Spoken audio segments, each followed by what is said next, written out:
সবাইকে ওয়েলকাম জানাচ্ছি আমার চ্যানেলে আরেকটি রেসিপি দেখার জন্য। আজকের রেসিপিতে আমি আপনাদের দেখাবো টিকিয়া। অনেকেই মনে করে শামি কাবাব এবং টিকিয়া দুটি আলাদা জিনিস, কিন্তু আসলে শামি কাবাব এবং টিকিয়া কিন্তু একই জিনিস। এখন খুব সিম্পলভাবে তৈরি করে দেখাচ্ছি টিকিয়া।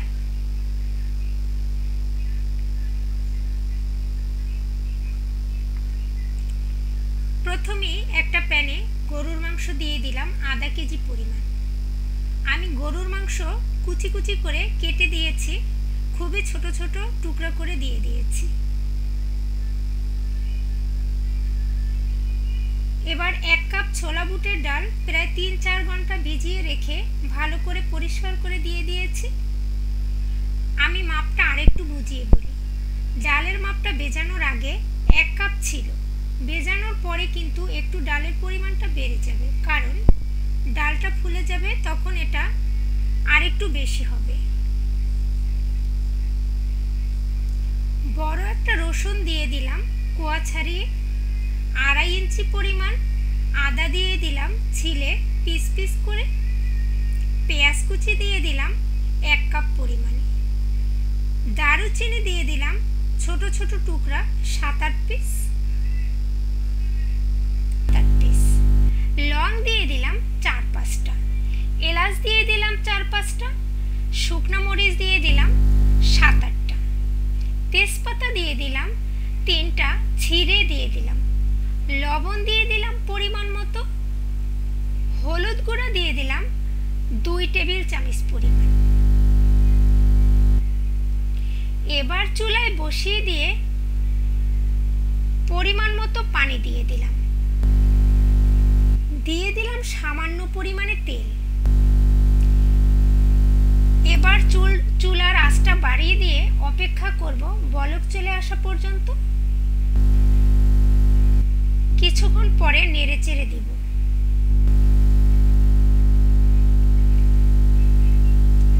আমাকে অনেকেই কোশ্চেন করে, আপু এই পরিমাণ দিয়ে কয়টা টিকিয়া হবে?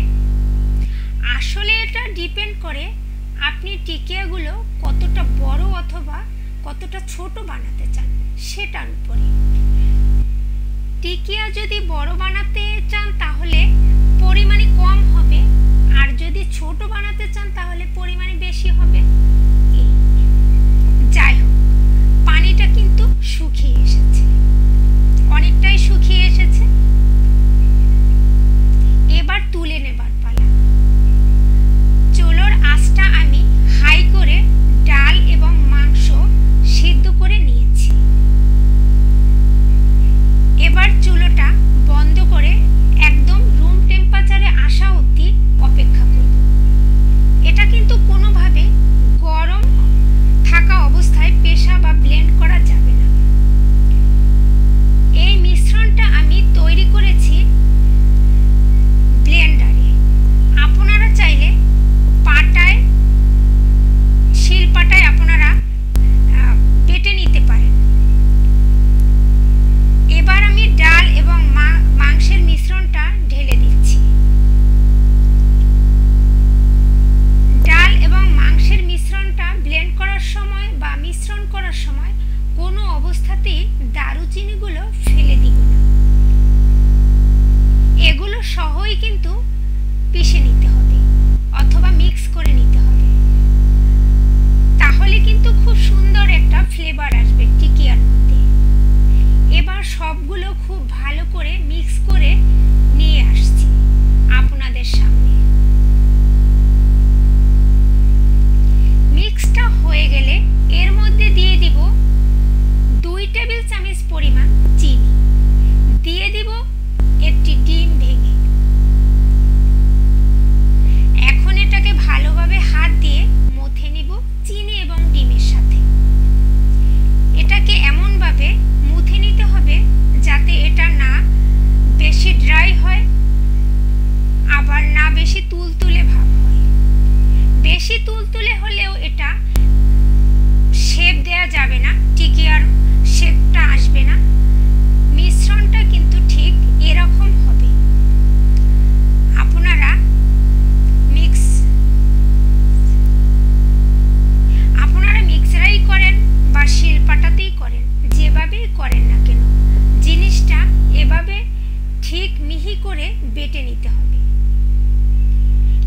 টিকিয়াটা শেপ দেওয়ার পালা।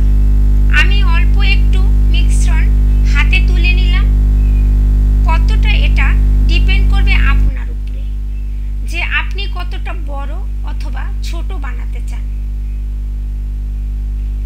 শেপ দেওয়ার আগে অবশ্যই কিন্তু হাতে একটু তেল মেখে নিতে হবে, এতে কিন্তু শেপটা সুন্দর হবে। দেখতে পাচ্ছেন শেপ দেওয়ার সময় পাশে একটু একটু করে ফেটে গেছে, এগুলো কিন্তু আঙ্গুল দিয়ে বন্ধ করে দিতে হবে, তা না হলে কিন্তু ভাজার সময় এই ফাটা অংশ থেকে ভেঙে যাওয়ার সম্ভাবনা থাকবে। দেখতে পাচ্ছেন আমি কত যত্ন করে টিকিয়ার একটি মসৃণ শেপ দিয়েছি। ঠিক আপনাকেও কিন্তু একইভাবে ধৈর্য ধরে সবগুলো টিকিয়া বানিয়ে নিতে হবে। আমার টিকিয়াগুলোর কিন্তু সবগুলো শেপ দেওয়া শেষ। আপনারা যদি এভাবে ফ্রেশ ভাজতে চান তাহলে এভাবে বানিয়ে নেওয়ার পরে ভেজে ফেলবেন। যারা এটাকে ফ্রিজে রেখে দিতে চান তাদের জন্য এখন কিছু টিপস। এভাবে শেপ দেওয়ার পর ডিপ ফ্রিজে রেখে দিবেন, তবে রাখার সময় একটু লক্ষ্য রাখবেন একটার গায়ের সাথে আরেকটা যেন না লেগে যায়। পরে যখন ভাজতে যাবেন তখন ফ্রিজ থেকে বের করে রুম টেম্পারেচারে এনে ফেটানো ডিমে চুবিয়ে তারপরে ভাজবেন। ভাজা নিয়ে তো নতুন করে আর কিছুই বলার নেই। টিকিয়াগুলো কিন্তু ভাজতে হবে ডুবো তেলে, তাই পর্যাপ্ত পরিমাণে তেল খুব ভালো করে গরম করে টিকিয়াগুলো ছেড়ে দিয়েছি। তবে একটা জিনিস লক্ষ্য রাখবেন, প্রত্যেকটা টিকিয়ার মাঝে যেন পর্যাপ্ত পরিমাণে গ্যাপ থাকে, তা না হলে কিন্তু সাইডগুলো আবার ভালো করে ভাজা হবে না এবং উল্টানোর সময় ভেঙে যাওয়ার সম্ভাবনা থাকবে।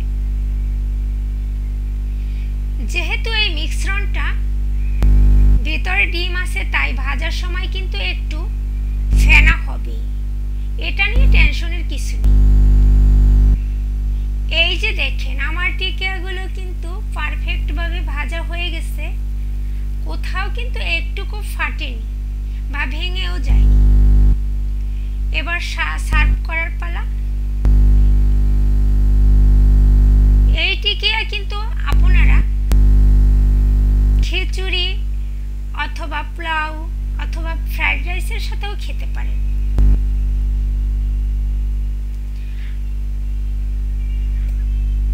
আরও একটা সুন্দর বুদ্ধি দেই আপনাদের, এই টিকিয়া বনরুটি ভেতরে ঢুকিয়ে কিন্তু বার্গার বানিয়ে বাচ্চাদের স্কুলের টিফিনেও দিতে পারেন।